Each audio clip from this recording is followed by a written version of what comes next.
بسم اللہ الرحمن الرحیم۔ تاریخ حفاظت قرآن، عہد رسالت میں حفاظت قرآن۔ قرآن کریم چونکہ ایک ہی دفعہ پورا کا پورا نازل نہیں ہوا، بلکہ اس کی مختلف آیات ضرورت اور حالات کے مناسبت سے نازل کی جاتی رہی ہے،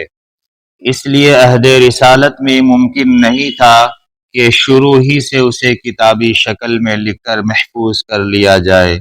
چنانچہ ابتدا اسلام میں قرآن کریم کی حفاظت کے لیے سب سے زیادہ زور حافظے پر دیا گیا۔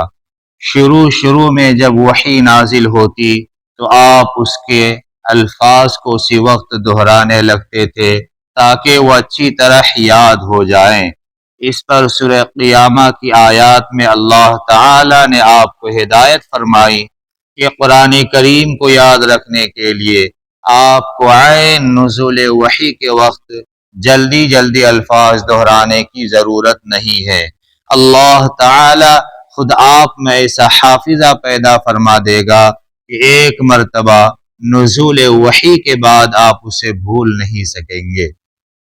چنانچہ یہی ہوا کہ ادھر آپ پر آیات قرآنی نازل ہوتی اور ادھر وہ آپ کو یاد ہو جاتی۔ اس طرح سرکار دو عالم صلی اللہ علیہ وسلم کا سینہ مبارک قرآن کریم کا سب سے زیادہ محفوظ گنجینہ تھا، جس میں کسی ادنا غلطی یا ترمیم و تغیر کا امکان نہیں تھا۔ پھر آپ مزید احتیاط کے طور پر ہر سال رمضان کے مہینے میں حضرت جبرائیل علیہ السلام کو قرآن سنایا کرتے تھے، اور جس سال آپ کی وفات ہوئی اس سال آپ نے 2 مرتبہ حضرت جبرائیل علیہ السلام کے ساتھ دور کیا۔ پھر آپ صحابہ کرام رضی اللہ عنہم کو قرآن کریم کے معانی کی تعلیم ہی نہیں دیتے تھے، بلکہ انہیں اس کے الفاظ بھی یاد کراتے تھے، اور خود صحابہ کرام رضی اللہ عنہم کو قرآن کریم سیکھنے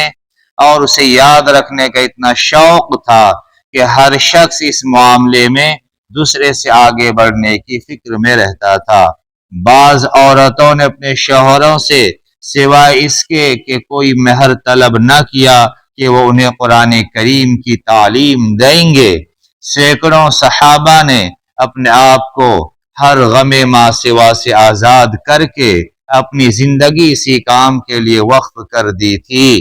وہ قرآن کریم کو نہ صرف یاد کرتے تھے بلکہ راتوں کو نماز میں اسے دہراتے رہتے تھے۔ حضرت عبادہ بن صامت رضی اللہ تعالی عنہ فرماتے ہیں کہ جب کوئی شخص ہجرت کر کے مکہ مکرمہ سے مدینہ طیبہ آتا تو آپ اسے ہم انصاریوں میں سے کسی کے حوالے فرما دیتے تاکہ وہ اسے قرآن سکھائے، اور مسجد نبوی میں قرآن سیکھنے سکھانے والوں کی آوازوں کا اتنا شور ہونے لگا کہ رسول اللہ صلی اللہ علیہ وسلم کو یہ تاکید فرمانا پڑی کہ اپنی آوازیں پست کرو تاکہ کوئی مغالطہ پیش نہ آئے۔ چنانچہ تھوڑی ہی مدت میں صحابہ کرام رضی اللہ عنہم کی ایک ایسی بڑی جماعت تیار ہو گئی جسے قرآن کریم ازبر حفظ تھا۔ اس جماعت میں خلفائے راشدین کے علاوہ حضرت طلحہ، حضرت سعد، حضرت ابن مسعود، حضرت حذیفہ بن یمان، حضرت سالم مولا ابی حذیفہ، حضرت ابو ہریرہ، حضرت عبداللہ بن عمر، حضرت عبداللہ بن عباس، حضرت عمرو بن عاص، حضرت عبداللہ بن عمرو، حضرت معاویہ، حضرت عبداللہ بن زبیر، حضرت عبداللہ بن سائب، حضرت عائشہ، حضرت حفصہ، حضرت ام سلمہ رضی اللہ تعالی عنہم وعنہن وغیرہ بطور خاص قابل ذکر ہے۔ غرض ابتدا اسلام میں زیادہ زور حفظ قرآن پر دیا گیا، اور اس وقت کے حالات میں یہی طریقہ زیادہ محفوظ اور قابل اعتماد تھا، اس لیے کہ اس زمانے میں لکھنے پڑھنے والوں کی تعداد بہت کم تھی۔ کتابوں کو شائع کرنے کے لیے پریس وغیرہ کے ذرائع موجود نہ تھے، اس لیے اگر صرف لکھنے پر اعتماد کیا جاتا تو نہ قرآن کریم کی وسیع پیمانے پر اشاعت ہو سکتی اور نہ اس کی قابل اعتماد حفاظت۔ اس کے بجائے اللہ تعالی نے اہل عرب کو حافظے کی ایسی قوت عطا فرما دی تھی کہ ایک ایک شخص ہزاروں اشعار کا حافظ ہوتا تھا، اور معمولی دیہاتیوں کو اپنے اور اپنے خاندان ہی کے نہیں، ان کے گھوڑوں تک کے نسب نامے یاد ہوتے تھے۔